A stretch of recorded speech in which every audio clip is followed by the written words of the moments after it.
Welcome, everyone, to Let's Talk Real Estate Investing. In this series, we share experiences, knowledge, and learning from other real estate investing professionals and experts, including myself, to help empower you to build your personalized real estate investing strategy, including tools and processes so that you can scale efficiently. My name is Debbie Balfour, and I'm a real estate investing coach and a professional real estate investor. And I help real estate investors build their personalized real estate investing strategy and scale efficiently so that you can start enjoying time and financial freedom today. We're all unique, and our strategy should be unique to us.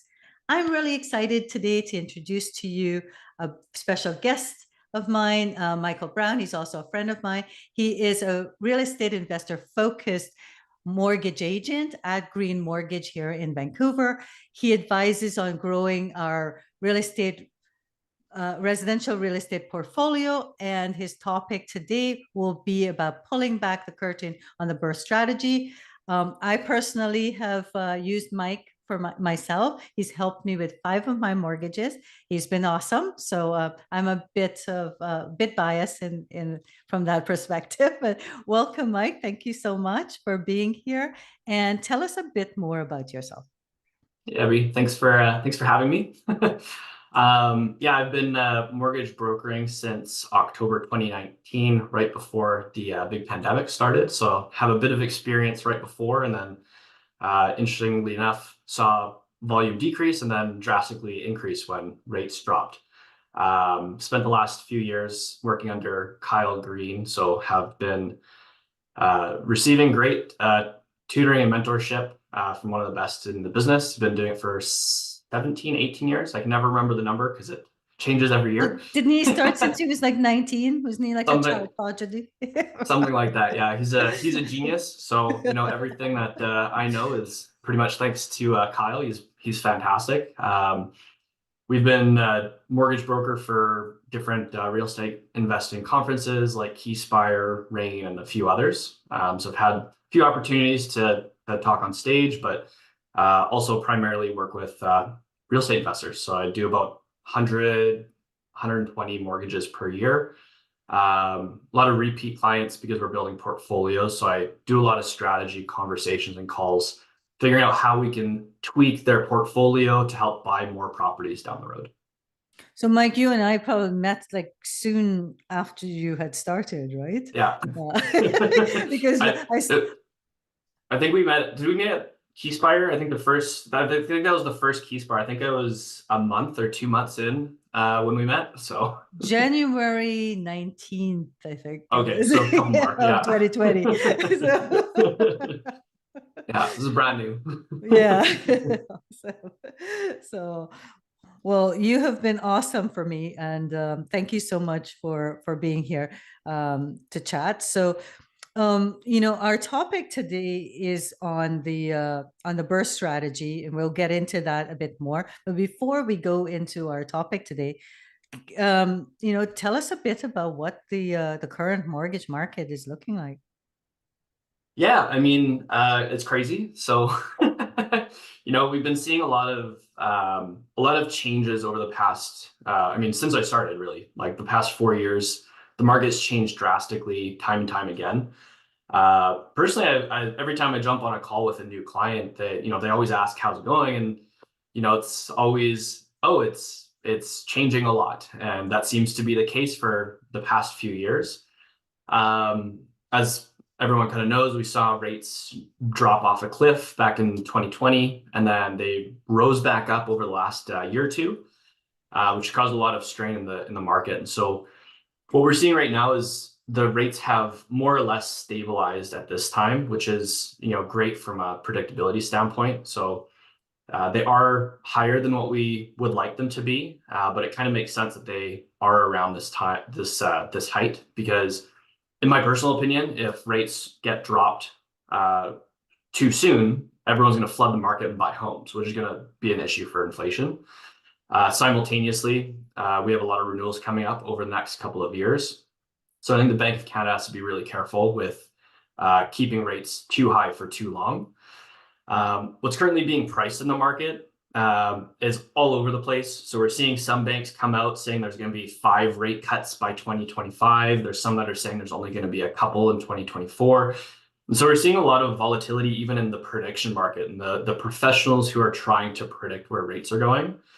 And so, it's hard to know from a future standpoint where rates are going to be sitting, but right now we are seeing some stability. We're seeing inflation is still a bit higher than what the Bank of Canada would like, but also didn't spike too much. So there's a little bit of stability in that point. We're seeing the US inflation did tick up a little bit. So, that does put upward pressure on rates, but it's unlikely that rates do go up in the short term. Yeah. It seems like everybody's crystal ball is broken right now. Yeah. Yeah. Which is interesting because, in the stock market, times of volatility are when a lot of rich people make a lot of money. And so, there's money moving around. Even though it seems like transactions are low, there's a lot of stuff happening. So there's a lot of potential for good deals to pop up, especially with regulatory changes. So as you're aware, and probably a lot of your viewers are aware, federal governments and provincial governments are trying to help the housing crisis by increasing supply. So we are seeing a lot of change in regulation for development, which is super interesting. Excellent. So let's get into the BRRRR strategy, and your topic today is pulling back on the curtain of the BRRRR strategy. So before we talk about the actual about pulling back the curtain behind it and talking about financing for BRRRRs, could you help us define what a BRRRR strategy is? Yeah, for sure. So the BRRRR strategy is kind of the holy grail of real estate investing, especially at the beginning. The purpose of it is you're trying to refinance the capital that's going into your investment. And so what the BRRRR strategy is when you buy a property that usually needs a lift in value, you renovate the property, so you bring the value up, you refinance to pull the additional equity you've put in, and you take those funds out, and then you continue to rent and you repeat. And so it's a way of putting a bunch of cash in, improving value to pull all of your cash, or hopefully all of your cash and potentially more, back out of the deal to now repurpose that cash in the future. And usually the repurposing is to probably like take that refinanced amount and then buy another property, use it as the down payment, and that's the repeat part of it, right? Typically, yes. Another additional, like if some people aren't looking to buy massive amounts of real estate, so another additional benefit to it is using it to diversify. So if you buy your real estate, you BRRRR it out, you get the funds back. Now you have a bunch of cash to go into the equity market if you choose, or you can invest in private lending or other sorts of investment deals. Yeah, I like that. I personally like the private lending with the with the properties, because I try to get my private lending to pay my interest on my on my properties. Yeah, it's probably the strongest way to go. Yeah, private lending is very interesting. Yeah, so combine those to get your private lending to pay for your mortgage, your interest on your HELOCs and those kind of things. Yeah, to pay for exactly. It's good spread. Yeah. So let's get into the financing. So what are the common challenges, Mike, with financing the BRRRR strategy? Yeah, there's a few. There's a few big ones. One of the major ones that I think are not talked about enough is when you're getting pre-qualified. So if you're talking to a mortgage broker or a bank, typically the first step is to get pre-qualified to purchase the property. And it's not too different with the BRRRR strategy, but there's a small nuance that you actually want to pre-qualify the mortgage for after the renovation. So you purchase a property, you do the renovation. It's not so much the question of do you qualify for the purchase, it's also do you qualify for the mortgage after the renovation is complete when you want to pull the equity out. Because what can sometimes happen if you don't have enough personal income or the rental income is not sufficient enough is you might not be able to pull out enough of the funds for your original strategy. So it's really important to get pre-qualified for the outside loan amount, not the inside loan amount. That's a very good point. So be on the ARV part, on what you're expecting, be pre-qualified. And I think that's the important part too, to even when they're running their numbers, is to remember that that mortgage is going to go up. Mhm. So when you're running your numbers and looking for, cash flow, etc., you need to consider that you now have a higher mortgage, so your Yeah, payments will be higher. So you need to take that into account when they're doing their due diligence around that. 100%. And it's very similar to when if you borrow for down payment, like you have a home equity line of credit, using that for a purchase. I find that a lot of pro formas and calculators for net income don't include the cost of the borrowing of the Interest. down payment. Yeah. So very similar, just making sure all of the numbers are correct. So having a good pro forma for, borrowed funds or BRRRR strategy is super important when running your numbers, because there's a lot of small costs that often don't get calculated. So the returns look a lot better. And then you complete the BRRRR, complete the strategy, and the income wasn't quite where you were expecting it to be. Yeah, that's a very good point. That's a really good tip. What's some other tips around challenges and how do you, work around those? Yeah, so another challenging one, and this is lender dependent. So there's a lot of different lenders out there, a lot of banks, monolines, credit unions. Some of them are very strict in some of their policies and programs, and some of them are a little bit looser on their policies and programs. So some lenders don't want you to refinance within a certain term length when you bought the property. So if you bought the property in January and you're doing a renovation, maybe it's a pretty small size and scope of renovation, might take you 2 months. And so you're 2 months after your purchase. Well, not every lender is going to want to refinance 2 months later from the purchase. They're going to question the value increase of that renovation. Um, every lender kind of has their own way of doing that, but some lenders will do the full appraised value. Some will do the purchase price plus the cost of renovation, and some just won't touch it for a year. And so it's kind of all over the place. One of the pieces of feedback and advice I give my clients is, expect not to get if you're doing like a full BRRRR, expect not to get your funds back for a year, just in case. Plan for that, run your numbers for that. It could be the case, like if we put you with the right lender and you have the right strategy in place, you could get it a lot faster. But just from a risk mitigation perspective, you just want to keep that in mind, that not every lender is going to be okay doing the refinance and equity takeout. And this goes back to the first point of getting pre-qualified for the post renovation. So if you're pre-qualifying and you think the numbers fit, but is with a lender that doesn't want to do a refinance, you may have to look at a different lender. But what happens if that first lender is the only lender that you qualify for? Now you're stuck and you have to wait the full year before you can do a refinance. So there's a lot of small nuances.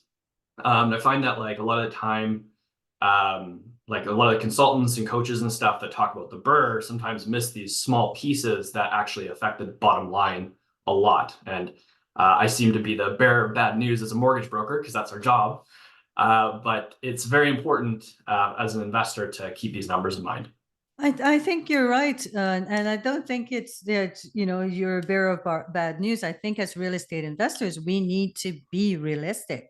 We need to consider the worst case scenarios and make sure that in the worst case scenario, the numbers still work. Then in the good scenarios, then you're laughing. But we really, and that's why a lot of people today are in so much trouble with the rates going up, etc., because the worst case scenarios were not considered. So now things aren't working in those circumstances. So far, so I've heard consider and make sure that you're getting pre-approved for the after renovation value on there of what you right. Make sure that those numbers are in your calculations for your performance, and then also like you said, and I had that too. I did manage to convince Scotia for one of my properties to do the refinancing before the 1 year, but they had automatically said to me, we don't do this for more than 1 year. But I got an exception because I was a good, I've been with Scotia for so many years and a good client of theirs. So I was able to convince them. I don't think I could convince them for another two or anything like that. I think that was like an exception that I Yeah. was able to get. So definitely, and Scotia is one of those very like real estate investor friendly Yeah, banks too. exactly. So Yeah, yes. we use Scotia a lot, and part of it is also who you know. So whether it's with the bank or the broker, but like the Mhm. actual person and then the underwriter at the bank, the person internally at the bank, those people actually make a huge difference on the types of exceptions that you can get. So if you're working with like a high volume broker or somebody that has a really strong relationship with their BDM and their BDM is also good friends with all the people inside, you can get those exceptions a little bit more readily. Those can be a bit more challenging with other lenders or other relationships, but it's definitely one of the big proponents of having a good broker or banker, whoever Yeah. you end up working with on your side. So put in when in your contingency and your numbers, etc. When you're borrowing, so even from if you're borrowing from private lenders to do any part of this, to remember that consider that it could be a year, and I think that's what's Mhm. happening to a lot of people that borrowed money right now, is Yeah, that with the new stress tests and the fact that a lot, they're going for more. I'm not going to allow the refinancing for a year, yeah, until after a year. A lot of people are getting stuck now. They can't pay back their private lenders because they didn't, they had this rosy outlook on how they were going to get the actual property refinanced and be able to pay back their investors.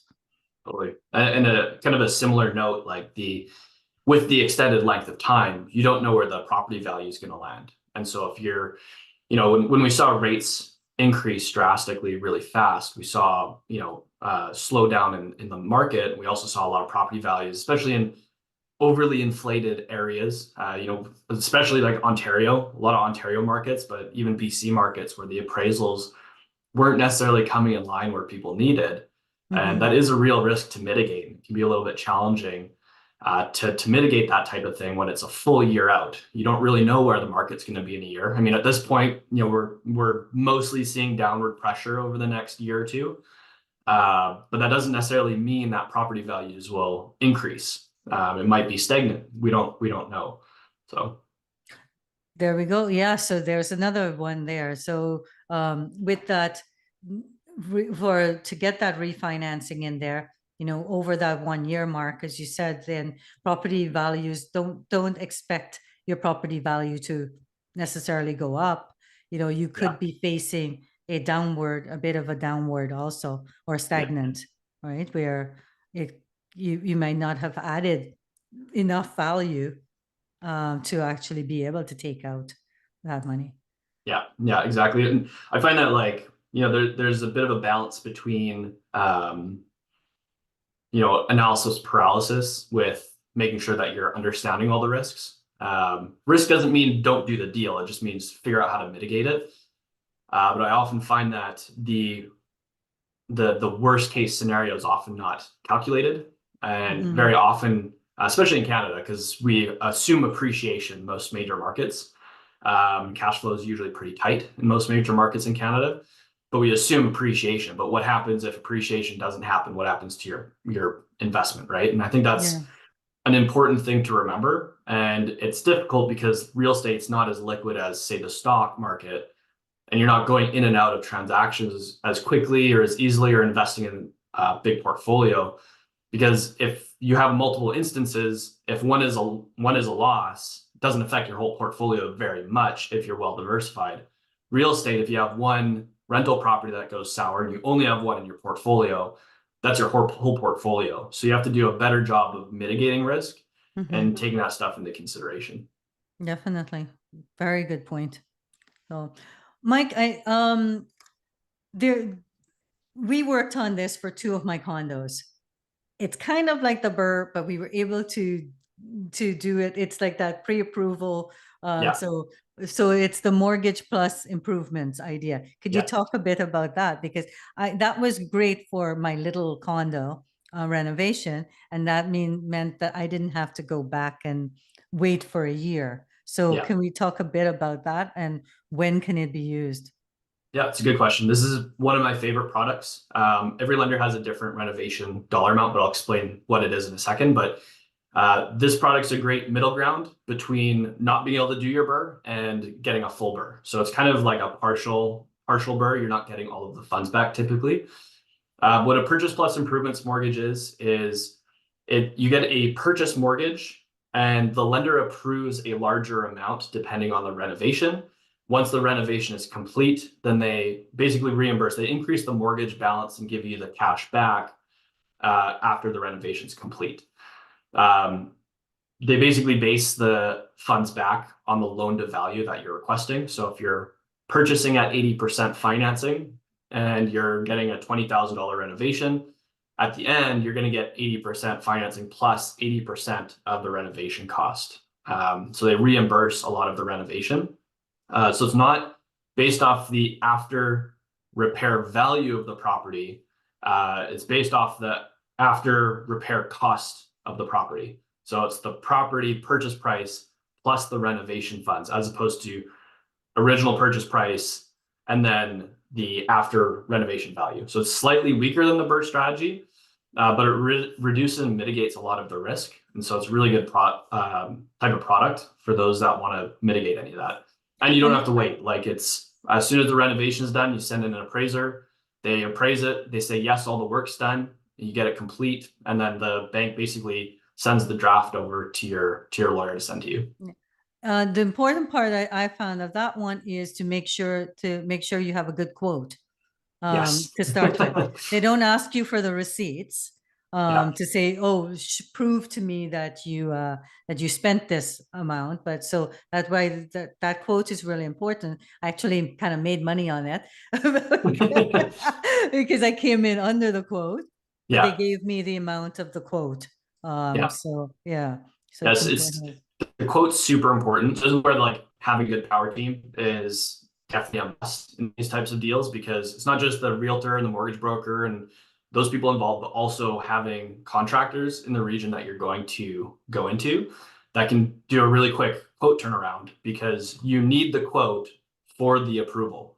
So you get the mortgage at the beginning and you have to get approved with the quote in hand at the beginning when you go to purchase the property. You can't purchase the property and then get a quote and then get purchase plus improvements. It doesn't work that way. So it can be tough for the quote, but the quote's definitely a key piece for this sub strategy. So get your contractor to go with you when you're viewing the property, or have it asked, in your conditional offer for Yeah. another, and write in that conditions that you get to come back again for another viewing, and bring your contractor there so that that quote can go in when you're applying for the mortgage there. Yeah, exactly. Yeah, Now, your mortgage broker or bank is going to submit all of the mortgage request documents along with the quote at the very beginning. yeah. Now, is there a limit? Like, can we do this? It's, we said it's kind of like a in between to a BRRRR strategy. So sometimes the BRRRR strategy is like we're doing $1 million house and we're doing a $200,000 renovation on it. Could mortgage improvements work for that? Or is there a limit? That's a good question. Typically, lenders on their guidelines are between 10 to 15% of the original property value, which can be limiting depending on the scale of your renovation. But some lenders will give an exception for larger amounts. Again, that goes back to the relationship that you have with the lender, the strength of the file, the quality of the file, and a lot of the time, like the appraised value after as well, like to make sure that the renovations you're doing are actually going to increase the property value, or if they're just immaterial renovations. So typically 10 to 15%, sometimes higher. But that, again, at the beginning, you want to get pre-qualified before you buy anything, because you want to know what can you actually get out of the deal and what's going to be most probable. So 10 to 15% of any value, like you can do it on $1 million house, you can do it on, or is it like smaller? Some of them will have dollar amount limits. It's every lender's completely different, so it really Okay. depends on the situation. So there's not really a hard and fast do this amount, but typically it's about the most typical is 10% of the property value, I believe. Okay. So trying to stay under that is a good bet, but some lenders will go higher. So, again, the pre-qualification is really important. So this is a great, you can actually combine this, like do this plus the BRRRR strategy. So it's almost like phased. You can, Yes. you can get back your renovation money, and then wait a year and see if that value goes up and look to refinance to get a bit Yeah. more. So Exactly. So yeah, if you're thinking about it in multi-stages, that's probably the most optimal bet. So if I were doing the BRRRR strategy myself, I would probably be using purchase plus improvements at the start, waiting that amount of time, and then pulling the equity out a year after. Some lenders will allow you to do a second portion or increase the charge and add another portion without breaking the original mortgage. Other lenders won't. Depends on what kind of mortgage charge you have. So for example, if you get like a collateral charge mortgage of some sort, you can have extra space in your collateral charge and you can pull out more funds without paying a penalty, which is really interesting. Oh yeah.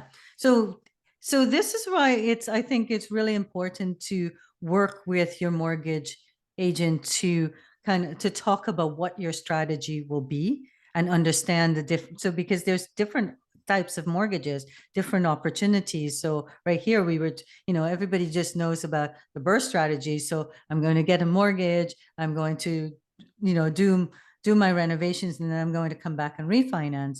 Not everybody knows about the mortgage, that you can combine this with like mortgage plus improvements, or like you were saying, mortgage collateral. So what's the best products there that we can use around to achieve your strategy? Yeah. Oh, I love this. I think a lot of people think it's very black and white. Like we were talking before the podcast about, I didn't know that there were different types of variable rates, right? Mortgages. So it's really important to understand that terms are just as important as, or even more so important than rates. So understanding these different types of mortgages and what kind of terms, and working with that to create the right strategy for yourself. Yeah, exactly. Yeah. And it gets difficult too. Like if you're only dealing with one lender, you don't have as many options. But with the mortgage broker, you're almost filtering what qualifies, and then you give out all the options of what qualifies to figure out the terms that best fit. Mhm. And it can be difficult because it's not always, you don't always get everything that you want. Sometimes you have to forego like a certain term or a certain rate or whatever the case is.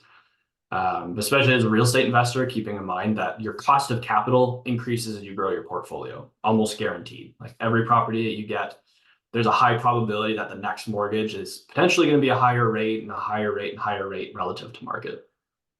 So that is something else that I didn't understand as a homeowner, and I learned as a real estate investor is about that. Like I thought, oh, rates are rates. Like this is what you offer. I didn't realize that the rates were dependent on the person, again, of your credit score. And like you're saying, the more properties you have, the higher rates. Like you're not going to get that initial, prime plus, 5.5 or something like that you got on that first property. Yeah. That's because you're becoming now higher risk. You've got more. So as you get more properties, those rates will increase on Yeah, there.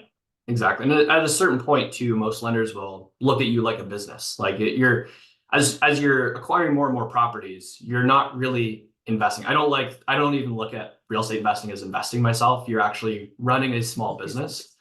And at a certain scale, you're a property manager that owns the assets, that owns the investments. And so at a certain point, most lenders will start looking at you like a business, and business loans, just as a matter of fact, are more expensive than consumer mortgage loans. So at a certain point, you just have to start understanding and expecting that rates and costs can start increasing. Definitely. That's a really good one, and not to do with mortgages, but that mindset. I think that's really important. Is that, yes, I that was something that I made a mistake about when I first started real estate investing. I treated it like it was some sort of hobby on the side, or it was like, like stocks, like investing in stocks, like just investing. And then all of a sudden I had two, three properties, and now how do I manage that? How do I do that efficiently? So if you're getting into real estate investing for just one property, and then you're okay. But if you plan to do this for like to scale and to get more and more properties, you really do have to get into that business owner mindset, because even like you said, the bank is considering you as a business owner. So, really looking at your processes, your tools, and everything right at the beginning, and setting that up to scale efficiently. And I think that even coming back from mortgages, if you've got a process in place and you've got those papers ready to go and you know exactly what's going to be expected, Yeah, then 100%.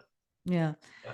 I think that's the important thing. What we were talking about too, something else I thought of when you were chatting is the importance of, like we talked about, your team, having your team, and the mortgage broker being a investor focused mortgage broker than ones that just deals with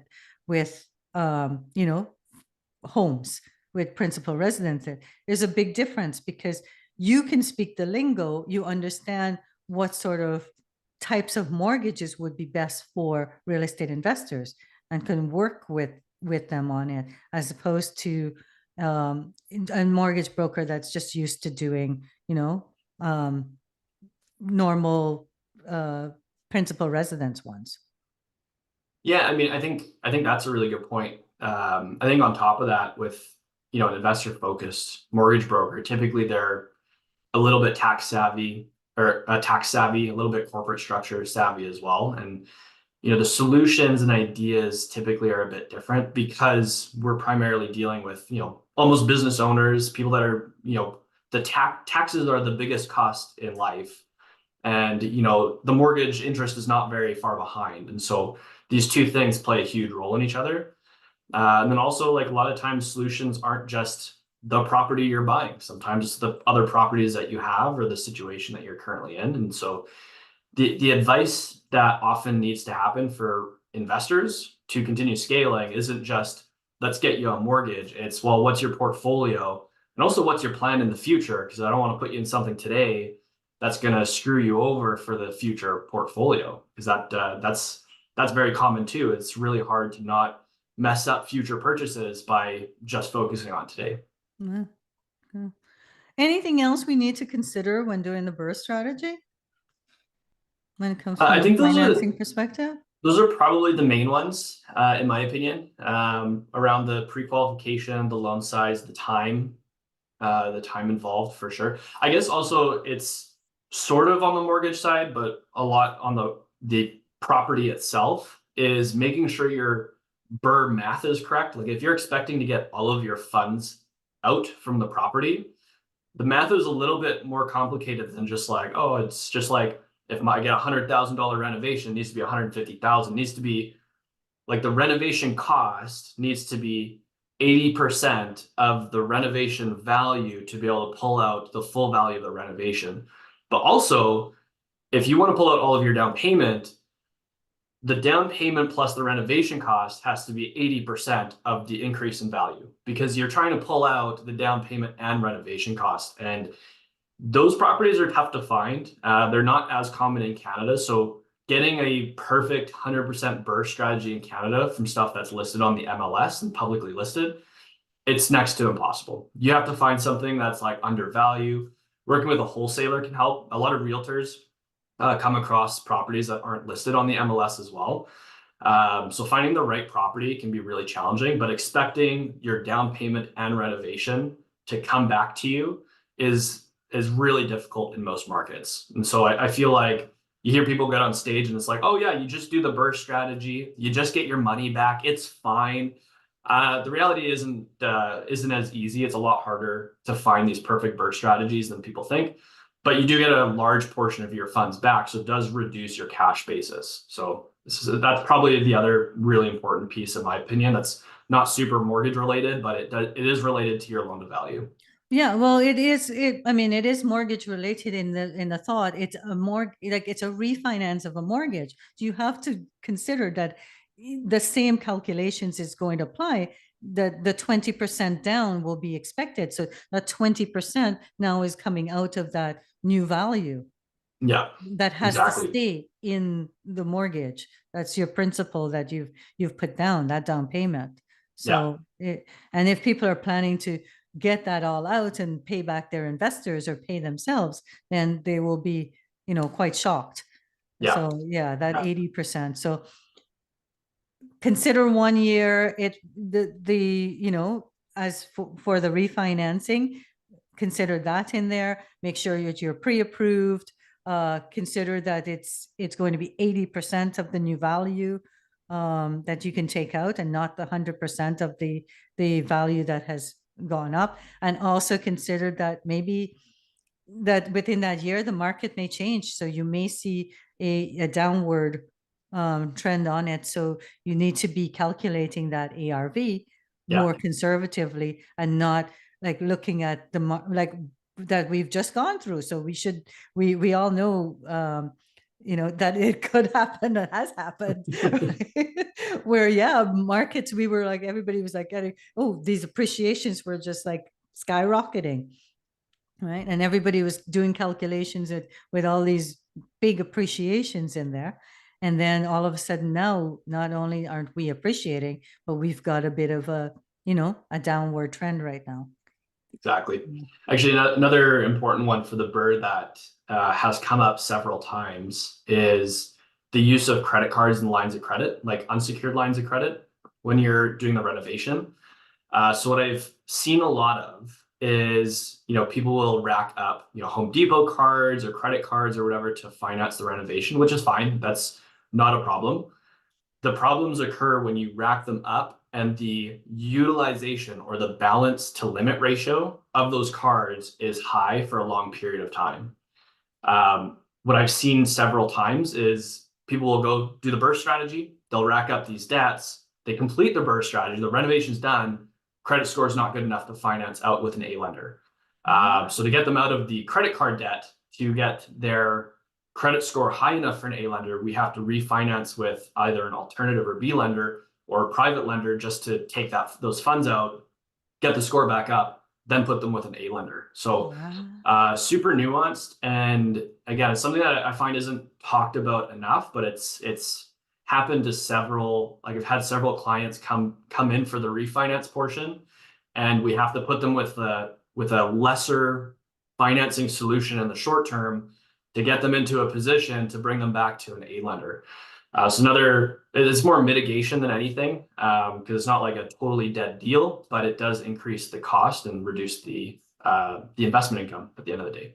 I never even thought of that. That's so, yeah, exactly. So it totally makes sense. By the time you go to refinance, now your credit score is totally different to when you Yeah, first got that financing approval, because now you've racked up all those cards.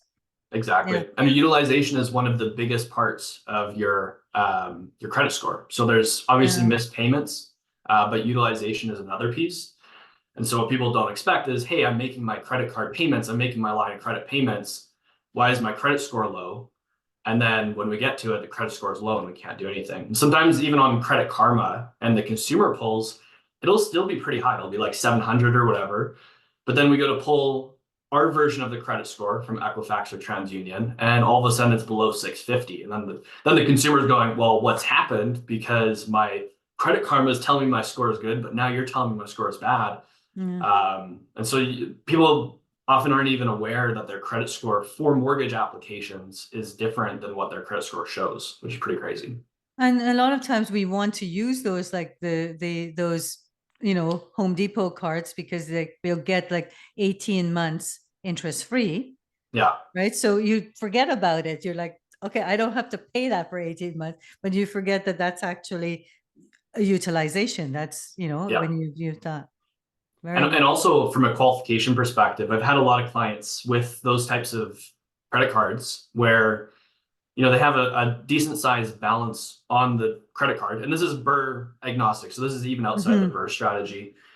And because the interest is 0%, they're actually making $0 in payments. However, lenders look at the balance of unsecured debt and they apply 2 to 3% of the balance as monthly payment. And so a $10,000 credit card can be $300 a month in monthly payments, which is, potentially $80,000, $70,000 to $80,000 of mortgage borrowing power by not paying off a $10,000 credit card. So the credit cards, as much as they're $0 payment, in reality for you, that's not how the lenders look at it. And we've had many times where it's like, you have to pay this off, then you get all of this money, and then you can go rack it up after. It doesn't matter, but like, you will qualify if it's paid off, but you won't qualify if it's still there. Wow. Yeah. I see. I mean, I haven't even considered that. I haven't been in that situation, but yeah, it was I wouldn't even think about that. I would think, okay, use my credit cards, yeah, max them out, get my renovations done, and then I'll get back my money in the refinance. But then that could affect your refinancing qualifications there. Yeah, So the exit mortgage for BRRRR, the exit mortgage is actually everything. And that's again, it's just something that's not talked about enough, is the exit is the important part. The intro mortgage isn't really, like, you can get the intro mortgage. A lot of people will do private, but it's the financing at the end of the tunnel that can often be the hardest. yeah, wow. Just my eyes have opened up definitely there, because that totally, and that makes sense. It totally makes sense. It's obvious when you hear it. It's subtle though. It's subtle. And again, I feel like I think we were talking before about things that you don't know until you know. Like once the problem happens, then you really know the problem happens, and those are the risks that we want to really be paying attention to. Yeah. So it's really important. I think it's really important to think about the worst case scenario. It really Yeah, is. It's not that you're thinking negatively. It's that if you're ever in that worst case scenario, you know that you've considered it, you've covered it, you know what you've already planned your mitigation strategy, or you don't need to mitigate it because it's okay, because it was considered upfront in those yeah, numbers, and that you're fine.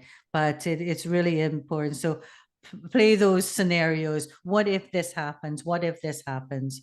yeah, And make sure that you're covered on that. yeah. But also don't get too anxious. It's a what do you do if, not just a Yes. what if, but like what happens? What is the actual thing that happens? Because a lot of times it's also not as bad as people might think. Like if you have analysis paralysis, it might be because you're overthinking the what if part and not realizing there's solutions at the end of the tunnel to get through it. And so that's kind of the other piece, is just because it's risky doesn't mean it's a bad deal or a bad situation. It just means you need to do your due diligence in mitigating risk. Just have an action plan to put in place if that scenario is to come up. Right? Exactly. Yeah, definitely. So some real eye openers here, Mike. Thank you so much. I thought I knew everything about BRRRR strategy. And I didn't. Definitely didn't. So it's like making sure that you're prepared. So like you said, it's not so much that first mortgage, when to attain the property, that you really need to be considering the terms, the conditions, all of those things for the exit one, for the refinance part. That's the critical one. Exactly. So all the action plans around that, what if this happens, considering the holding costs for a year, all those things need to be put in place and Yeah. considered on your pro forma, and on your, like you said, on your actual credit score, all the things that you're doing within your portfolio. That's another one, because if you're buying another property within that year, all those things will affect that refinancing. Yeah, exactly. If you sell another property, there's a lot of changes that happen with portfolios. Amortization shrink. Going back to the rate thing that we were talking about, the variable versus adjustable rates. If you're fixed variable, then you're not as worried. But if you're adjustable, your mortgage payment goes up with rates going up. It affects your qualification. So, yeah. Yeah. It's a great one. You should create do you have a checklist of these things? Uh, I don't have a checklist. I have a personal blog on my personal website that I wrote Okay. about all of the challenges about the BRRRR strategy, but I think a checklist might be a good one. Yeah, I think it would. We could work together on that one, Mike. That'd be a good That's one. a good. Yeah, we give all, when you're considering the BRRRR strategy for the refinance, here are all the things that you need to consider Yeah. and be able Yeah, to mitigate. that'd be great. Gonna write Yeah. that down. Awesome. Well, thank you so much. This has been really eye-opening for me. It will, I'm sure, for a lot of other people too. And it will really help you not be in a situation where you were expecting to get refinanced at X amount and you can't pay back your credit cards, you can't pay back your, line of credit, or you can't pay back your investors because you were expecting, this this amount to be able to do those things. So Yeah, having consider those things up front, then you won't be in that situation because you would have all your numbers would have been projected based on those conditions, on the yeah, worst case scenarios. So exactly. thank you so much, Mike. Thanks for I having really me. appreciate having you. Like, you can find on my for those uh, watching, you can find on my YouTube site. It's just at Debbie Balfour for my YouTube channel. You can find I think another one of our conversations where I did it for the RE Investing in Heels with Mike. We're talking about the missing middle. So, and I'd love to have you on again, Mike, on another topic around mortgages. I'd love to be there. So awesome. So I will share with in this video when I edit it, I will be adding in a slide of how to with your handles, how to contact you will be in there. So check out the slides that come with this video for those watching, and also it will be in the post, either in the comments or in the captions. So you guys can, whoever's, if you're interested in what we're talking about today, feel free to reach out to Mike, and in any of those venues that I mentioned that I will be posting, and he'll be able to help you. So thanks again. Bye, everyone. See you next time.